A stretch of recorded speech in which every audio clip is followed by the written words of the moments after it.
YouTube, what is up? It's your boy Romy from Team Rogue Sheep. That's right, we're rebranding and we're bringing back constant rogue strategies that we can use to combat the meta. So if you like smashing the meta with rogue decks, please make sure to smash that like button, subscribe down below. So yeah, I'll be bringing you more fire content as well as accessories such as tokens, field centers, whatnot, blah, blah, blah. Let's get right into it. So full disclosure, I wasn't going to play today. I was kind of going to take a break until the ban list, but I seen the YCS Sacramento and I realized Yu-Gi-Oh is the best game. Like, I know there's a lot of stuff going around with it right now, but it really is the best game. You can't beat it. I've seen the people playing and I wanted to compete. So I went to my boy D. Shout out to my boy Dylan Gooseneck Davis from Team PCD for loaning me cards, because half the deck is his and without him I would not have been able to play. I drove out last night to get these cards. And shout out to my boy Aaron Ainsworth, who basically for like 2 weeks now has been telling me that, hey, you gotta play this deck, it's super fire, you'll love it. And I was kind of putting it off, and then I tried it and I was like, okay, I really enjoyed it. So we will get right into the list.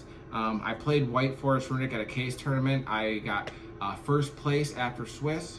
I was undefeated, and then I won all the way through Top Cut and ended up winning the prize. And that was in Nixa, Missouri, and it was at Haven Games. So shout out to them for hosting.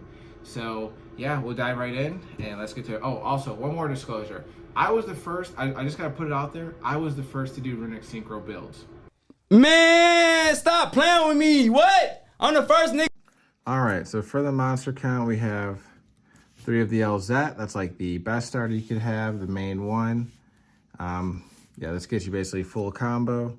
We have 3 of the Sylvie. This is the second best one. She can basically get you there if she resolves. Then we have 3 of the Extender, Rusha. I wouldn't change it for anything. I think these ratios are just fine. We do not play a Stellar in the Runick version. It's just unnecessary, not needed.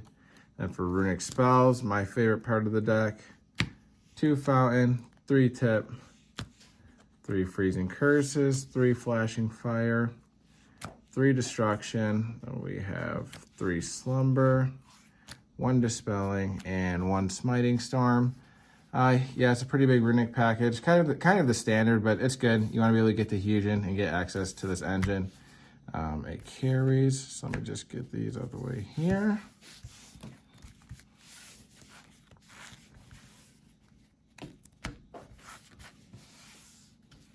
And then for our other spells, we have 2 talents. It was just okay. It wasn't make or break, but it was all right to have. It did come up. 2 Upstart Goblin. This card was literally amazing. Could end up like taking the place of a talent, because being able to dump this, thin the deck out, and then add it back off of Diabella draw again was actually, I did that countless amount of times today. So yeah, Upstart was really good. Probably tag one of these out and put in an extra Upstart Goblin. And then 1 Tales of the White Forest. You only need 1 because you can only search while you control a illusion or spellcaster, which is kind of weird, but that's how they worded it. For the traps, we got quite a few, just 3 evenly matched. This card was amazing, won me a game. It's like our only actual big blowout board breaker, but it's good. 3 skill drain, I had to do it to him. This card is so powerful, yeah, and it has a lot of synergy. Basically today, like even under skill drain, I was doing anything that I would normally do with my monsters on board and just tagging them out so they would resolve under the skill drain. Yeah, super strong synergy. This card is just too powerful not to play. And then 1 Woes of the White Forest, so you can synchro on your opponent's turn and then flip all their stuff face down. So after that, we have the extra deck. This is like probably the only place I'd really make changes. So for Runick monsters, I have 2 Hugin. This has to be 3.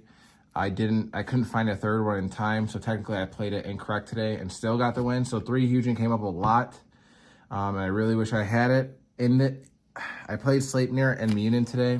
Munin actually carried, and Sleipnir won me a game once because I had a battle phase and he did the extra damage. But other than that, this should probably be another Hugin. And if you don't want to play Munin in the main, this should be Baguska, because like there was a time I was playing, like thank goodness I didn't get shifted today.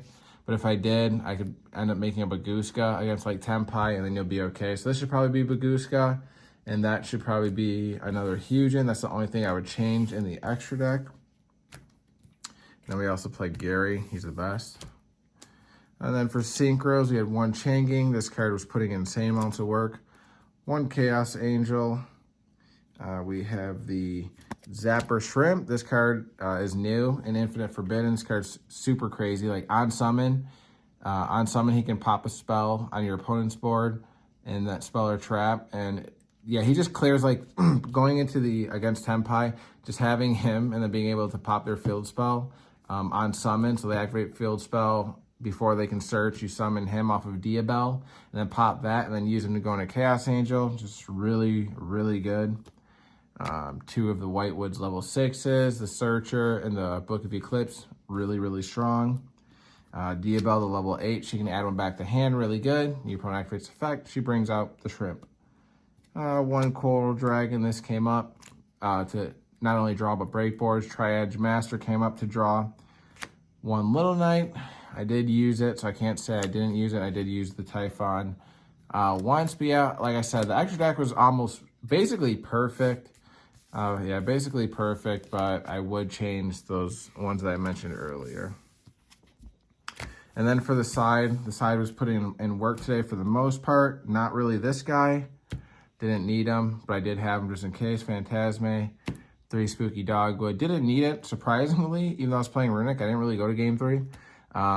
This card was the MVP right here, Deck Lockdown. You can play on it, play around it, because your fountain can still resolve under this, but your opponent can't play under it. And then on their turn, if you feel like confident enough, you could sack this on their turn, because it will keep you out of your trap. But it also, but yeah, you can send it off of your Diabell and then start playing again. So that's really, this card was really, really strong. 2 Cosmic Cyclone. It was really for like mirror type matchups like Runick, Stun, and I didn't play against it.